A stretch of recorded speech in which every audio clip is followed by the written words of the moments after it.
Assam Chief Minister Himanta Biswa Sharma has launched a scathing attack on West Bengal CM Mamata Banerjee, urging her to implement the Citizen Amendment Act (CAA) in the state. He went on to accuse Mamata Banerjee of only caring about Muslim Bengalis, asserting that the people of Assam will not tolerate this selective approach. His remarks come amid growing controversy over the rising number of Rohingya and illegal Bangladeshi migrants being apprehended in both West Bengal and BJP-ruled Odisha.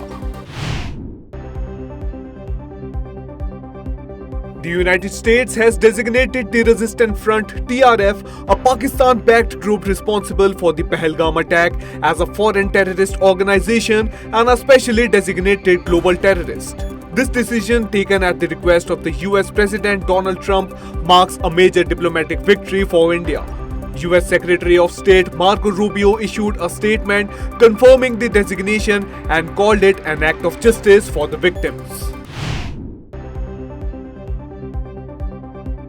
The White House has issued a clarification regarding Donald Trump's health. According to the statement, the swelling in Trump's lower leg is due to a common venous condition known as chronic venous insufficiency, which is frequently seen in people over the age of 70. As for the marks on his right hand, the White House explained that they are the result of frequent handshakes with multiple people. The administration has dismissed rumors suggesting that the 79-year-old Trump is battling any serious illness. His physician has confirmed that additional medical evaluations has revealed no signs of any major systematic disease. Prime Minister Narendra Modi is on a visit to Bihar and West Bengal, where he inaugurated and laid the foundation stone for development projects worth Rs 12,200 crore. In Motihari, Bihar, after leading a grand roadshow, the Prime Minister also dedicated projects worth Rs 7,200 crore to the nation. These include a software technology park and the launch of Amrit Bharat trains. Later in Durgapur, West Bengal, PM Modi will inaugurate and lay the foundation stone for projects worth Rs 5,000 crore covering the oil and gas, energy, railway and road sectors. Meta found itself in a hot water after its auto-translation feature mistakenly translated a post by Chief Minister's office to suggest that Karnataka Chief Minister Siddaramaiah had passed away. The phrase "Nahi rahe Siddaramaiah" or "Siddaramaiah is no more" triggered widespread concern and backlash. The error occurred while translating a post originally written in Kannada, leading to a grossly misleading message in English. The Chief Minister expressed strong displeasure over the incident and demanded that Meta disable its auto-translation feature entirely. Taking to Platform X, Siddaramaiah condemned the poor translation, stating that inaccurate Kannada translations are spreading misinformation and misleading the public. As the controversy escalated, Meta admitted to the technical fault and issued an apology, promising to correct the issue. The Supreme Court has dealt a major blow to the former Bihar Chief Minister Lalu Prasad Yadav. It has refused to stay the trial proceedings in the Land for Jobs scam case. A bench comprising Justices M.M. Sundaresh and N. Koteshwar Singh made it clear that court would not intervene and that the main case should be decided by Delhi High Court.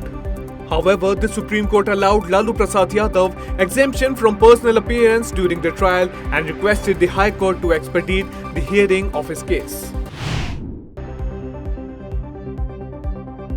In connection with the 2,161 crore liquor scam in Chhattisgarh, the Enforcement Directorate raided the Bhilai residence of former Chief Minister Bhupesh Baghel. ED's investigation has revealed that an organized syndicate in the state earned illegal profits amounting Rs 2,161 crore. However, Congress leader Baghel has dismissed the action, calling it politically motivated.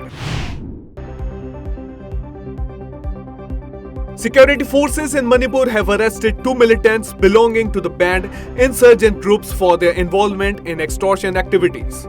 According to the police, a member of the Pre-Pak outfit was apprehended from the Bishnupur district. He was reportedly involved in extorting money from schools, shops and government offices. Another militant affiliated with the National Revolutionary Front of Manipur was arrested in Imphal East district. Pakistani media has once again made a mockery of itself by spreading false news. This time, it falsely reported that US President Donald Trump would visit Islamabad in September. However, the White House has denied any such possibility, forcing channels like Geo News to retract their reports and issue apologies. Interestingly, Trump is scheduled to visit the United Kingdom in September, which has already been officially announced. In Madhya Pradesh, Ujjain district, a government school teacher named Shakil Muhammad has been arrested for allegedly burning picture of Hindu deities and Bharat Mata. He is also accused of forcing students to recite the Quran and offer namaz. Following a complaint by a student, other students and their parents confirmed the incident, after which the police took the action. A case has been registered against Shakil and he has been sent to jail. The district education officer has also suspended him.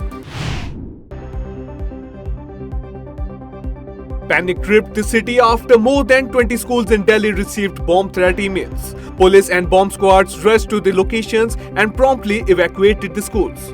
However, no suspicious items were found during the search. The threatening emails claimed the explosives like TNT had been hidden inside classrooms. Notably, similar threats were sent around 10 schools and one college over the past 3 days.